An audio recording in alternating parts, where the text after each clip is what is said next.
ও বন্ধু লাল গোলাপি কই রইলা রে, এসো এসো বুকে রাখি অন্তরে, এসো এসো বুকে রাখি। ওই মামা যাইবেন? না মামা যাবো না। যাইবা না তাহলে গাড়ি লয়ে বাইরে সুগির লিগা। মামা যাই আর কি লাভ, একদিন তো মরেই যাবো। মামা চিন্তা এলেন। আরে ভাই তাড়াহুড়ো করে কই যাইতাছে? হাসপাতাল যামু, রিক্সাও পাই না, অটোও পাই না, কোন তো কেমনে যামু? আরে হাসপাতাল যে কি হইব মিয়া, একদিন তো মরেই যাইব। হপ মিয়া, আরে মিয়া পাগল হইলেন হুতাশে।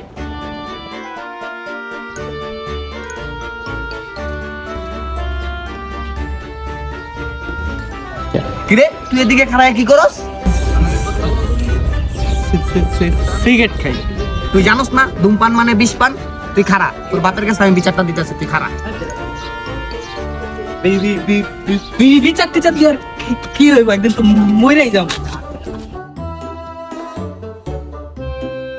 ভাই মনটা খারাপ লাগতেছে। হ ভাই মনটা খারাপ। মন খারাপ খারাপ করে আর কি হবে, একদিন তো মরেই যাবো। এই মিয়া এইসব কথার মানে কি? আরে মিয়া মানে যাই না কি করবেন, একদিন তো মরেই যাইবে।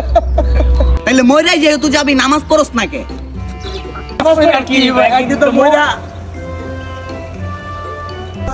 নামাজই হচ্ছে একমাত্র শ্রেষ্ঠ অবলম্বন, যা কিনা মৃত্যুর পরেও কাজ করে।